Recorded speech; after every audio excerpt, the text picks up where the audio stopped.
Top 10 places to see in Bali.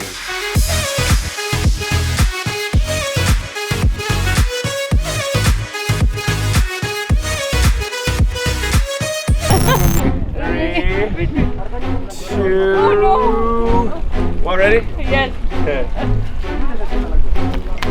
Wow! Excellent! Yeah, excellent. Yeah. Now keep in mind, we haven't seen everywhere in Bali, but we've seen a lot of the south and a couple of other spots, and so these are our top 10 picks. Denpasar. Odds are you will see Denpasar whether you want to or not.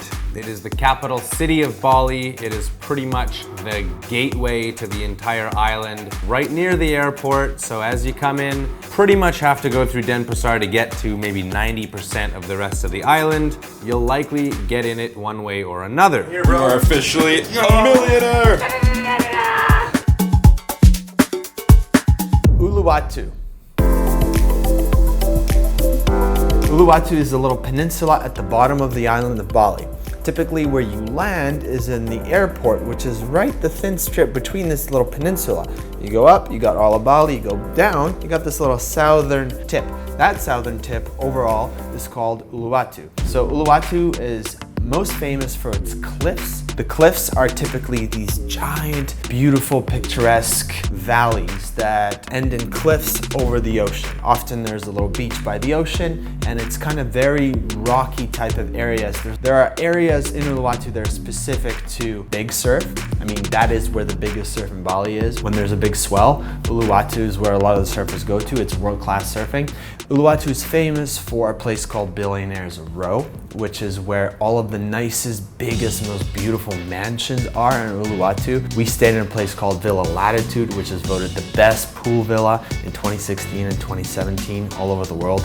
It is super fancy, gorgeous, beautiful. It is not the most busy or touristy area around the entire island, so you are able to sort of get away from the hustle and bustle of the city, yet you're still close enough to kind of all your amenities to get whatever you need. Uluwatu is my personal favorite part of the entire island, just because of how beautiful and picturesque the cliffs and the beaches are. But that's just me.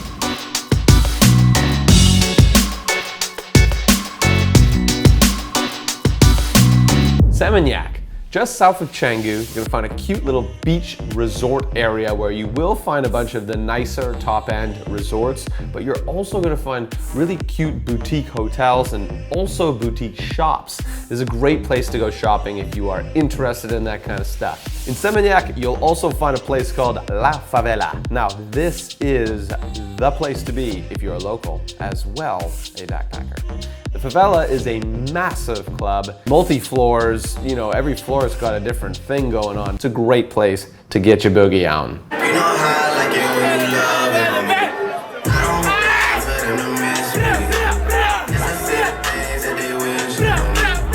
Sanur.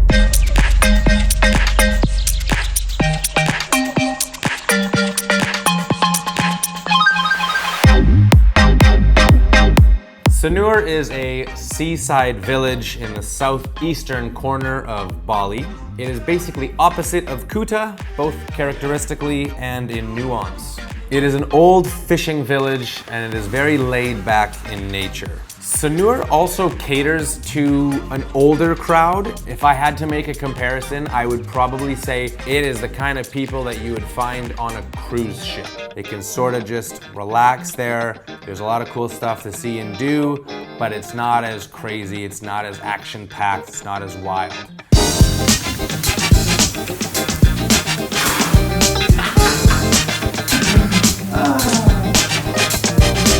KUTA. We had to throw this in the mix, though it is not our top favorite. It is definitely a popular hotspot. So, what are you gonna find in KUTA? Well, A, you'll find a lot of Australians. You'll also find some beautiful beaches and a ton of touristy shops. If your plan is to link up with other travelers, maybe you're alone, maybe you just want to expand your network of friends, get your butt to KUTA. Another pro tip, if you are ever in KUTA, is to go to Waterbomb Bali. This place is epic. It's essentially a massive water park, but they do have some very, very cool slides and features. So number one at Waterbomb Bali is the Flow Rider. This is awesome. It's essentially like wakeboarding without a rope on water that goes forever.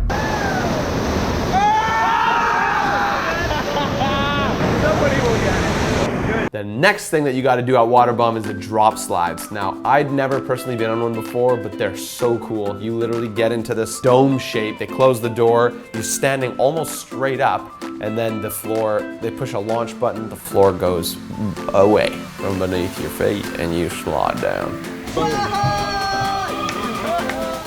So, if you're in Bali, check out Waterbomb.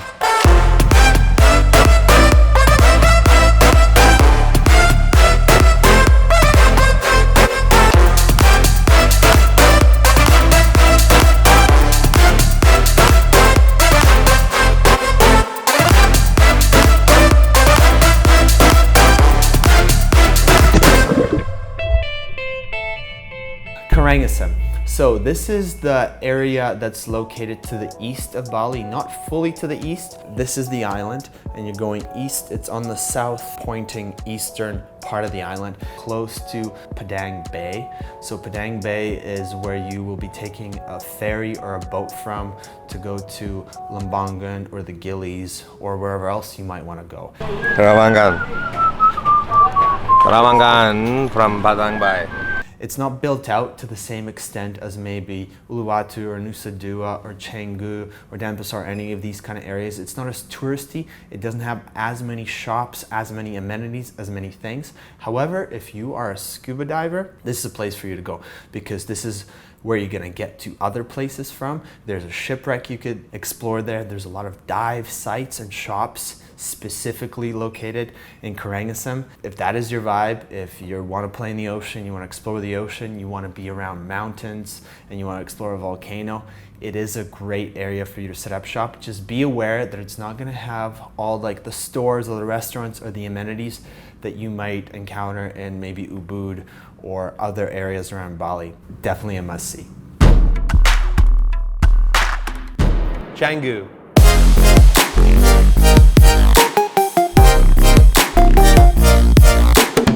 Canggu is probably my personal favorite place in all of Bali. Our favorite place in Canggu is Echo Beach. We actually parked ourselves just a little bit north of there in a place called Praranan Beach. So beautiful. Every morning we'd wake up, chill on the boardwalk, have espressos and Americanos and a smoothie bowl, which is cheap, cheap, cheap. You can get a smoothie bowl for $4, $5. This stuff is delicious. It's also coastal and beautiful, boasts some of the most epic and beautiful surfing in all of Bali.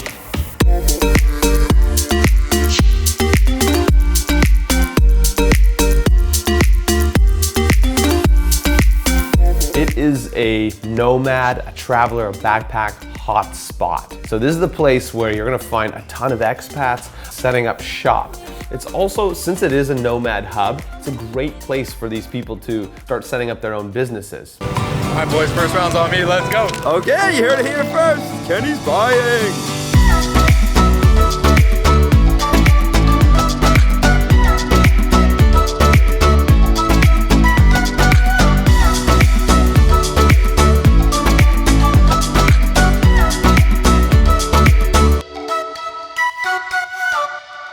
Ubud. Ubud is located in basically what is the very center of the island of Bali.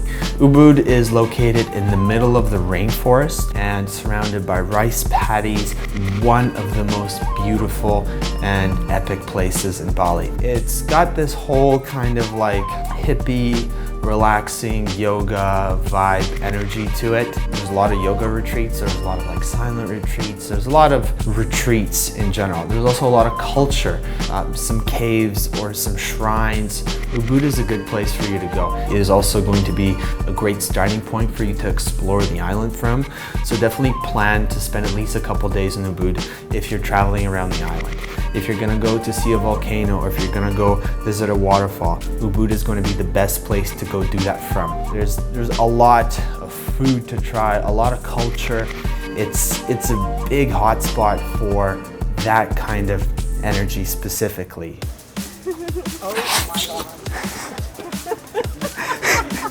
Oh, this is great stuff. This is great stuff. The Gili Islands.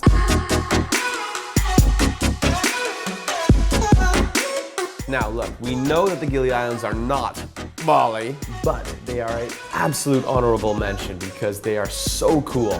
3 small islands. You got Gili Trawangan, Gili Meno, and Gili Air. Each quite different in how the tourist and the culture of them have been formulated. Now look, Gili T, Gili Trawangan is all about partying.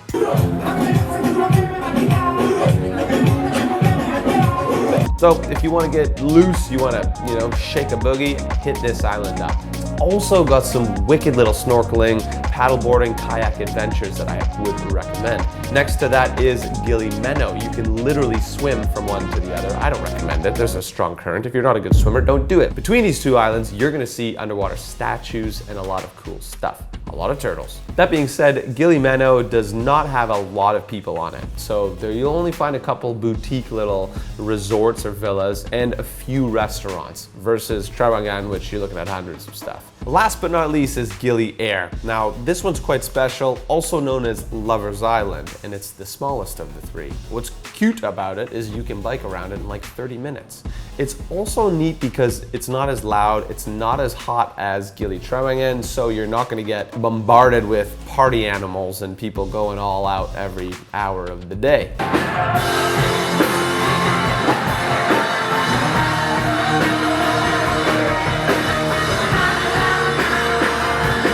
That's the 3 Gilis. We hope you enjoy all of them. Boom, boom, boom, boom. And that's it for the 3 Gilis. 50,000.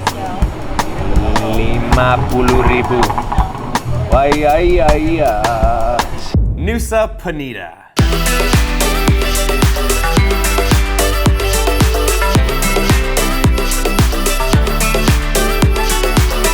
Now, NUSA PENIDA is not physically part of Bali. It is an island just to the south of it. However, it is part of the district of Bali, meaning that it's so close to Bali that they pretty much consider it Bali. The island itself is only about 200 square kilometers, and the tourist infrastructure there is just not up to par as it is with the rest of Bali.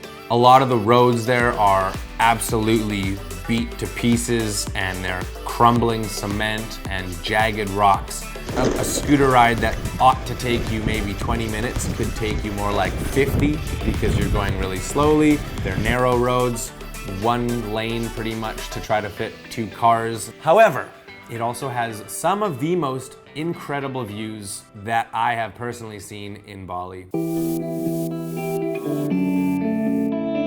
In 2 months of Bali, my favorite spot was NUSA PENIDA. Home of like viewpoints, beaches, scenery.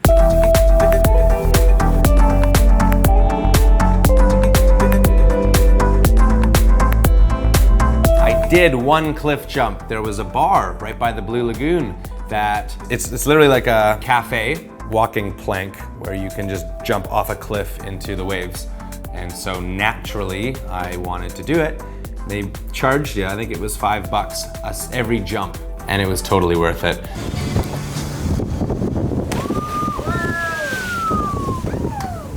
NUSA PENIDA also has 2 other islands that are right beside it that are even smaller, NUSA Lembongan and NUSA Cenengan, and those ones have their own sights to see. For example, Blue Lagoon was not on NUSA PENIDA, that one was on NUSA Cenengan. Really nice little spot to get away from the busy, crowded area of central Bali, or like, you don't want to go back to Bali when you're there for a little while because it's like a getaway. It's a vacation from the rest of Bali, which is already a vacation from the rest of your life. So go to NUSA PENIDA, you'll love it. Okay. Unbelievable. You go-getter.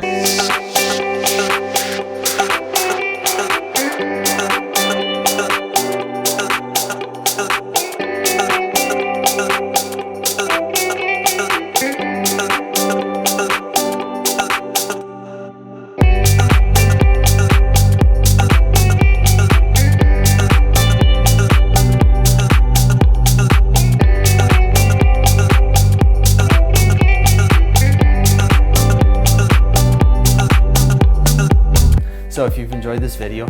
If you've enjoyed this series about Bali, make sure you check out the other vlogs. Most importantly, make sure you subscribe to this channel so you can keep up with our adventures, so you can get more information like this, so you can plan your trips better. Make sure you hit the little notification bell that you will see at the top of the video, here or here somewhere. Regardless, that notification bell actually makes sure that when you subscribe, you see the videos. I know it's like a two-step process now. That's what you gotta do. So be sure to hit that. Like, share, comment. Let us know what we missed. Let us know what your favorite parts of Bali are. Let us know what other suggestions you may have for us. And if you have any questions, be sure to drop them below and we'll do our best to answer as many as we can. Thank you for watching and we'll see you on the next one.